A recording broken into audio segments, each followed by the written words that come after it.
Hello बच्चों, let's read the question. The question says each of these questions contain two statements, assertion and reason. Okay, each of these questions also has four alternative choices and only one of which is the correct answer. You have to select one of the codes A, B, C and D given below.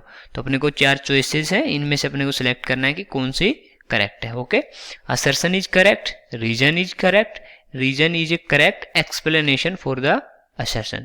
कि मतलब दोनों correct है और जो अपना reason given है वो correct explanation है किसका, असर्शन का. ओके, तो अपन बी देखते हैं. Assertion is correct, reason is correct, reason is not a correct explanation. दोनों करेक्ट है पर वो रीजन करेक्ट एक्सप्लेनेशन नहीं है. ठीक है, तो सी है assertion is correct, reason is incorrect. Assertion is incorrect, reason is correct. Okay, अब देखते हैं जो स्टेटमेंट्स अपने असर्शन रीजन में वो क्या है. If a volume is kept constant and an inert gas such as argon is added which does not take part in the reaction, okay, the equilibrium remain undisturbed. और reason अपना it is the because the addition of inert gas at constant volume does not change the partial pressure or the molar concentration of the substance involved in the reaction. तो देखते हैं इनमें से four choices में से कौन सी choice अपनी correct है. ठीक है, तो सबसे पहले लिखते हैं इस क्वेश्चन का की कॉन्सेप्ट. और इस क्वेश्चन का की कॉन्सेप्ट क्या होगा, ली चैटेलियर्स प्रिंसिपल. ये हो जाएगा इस क्वेश्चन का की कॉन्सेप्ट. ओके, तो अब देखते हैं कि ली चैटेलियर प्रिंसिपल क्या बोलता है. ठीक है, तो जब अपन देखते हैं कि जब कांस्टेंट वॉल्यूम रखते हैं अपन एट कांस्टेंट वॉल्यूम, क्या होता है जब when we add an inert gas. Okay, तब क्या होता है, तब होता है जो अपना टोटल प्रेशर है इक्विलिब्रियम, जो टोटल प्रेशर है वो तो क्या हो जाता है, इंक्रीज हो जाता है. टोटल प्रेशर इंक्रीज हो जाता है अगर ये ऐड कर रहे हैं तब. ठीक है, अगर इनर्ट गैस करेंगे तो जो प्रेशर होता है टोटल वो इसका इंक्रीज हो जाता है.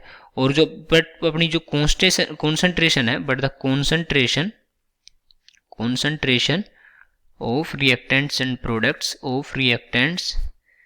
एंड प्रोडक्ट्स तो कॉन्सेंट्रेशन वैसे होती क्या अपनी MYBV, मतलब मोल अपॉन वॉल्यूम. अगर वॉल्यूम कांस्टेंट है तो ये कंसंट्रेशन भी क्या होगी, कांस्टेंट होगी. ठीक है, तो ये कांस्टेंट ये क्या रहेगी, ये रहेगी अपनी ये कंसंट्रेशन ऑफ रिएक्टेंट प्रोडक्ट क्या रहेगी, कांस्टेंट. ओके, कांस्टेंट रहेगी. और इस वजह से अगर ये कांस्टेंट है, चेंज नहीं हो रही, तो इसका मतलब क्या होगी, पोजीशन ऑफ इक्विलिब्रियम भी शिफ्ट नहीं करेगी. Position of equilibrium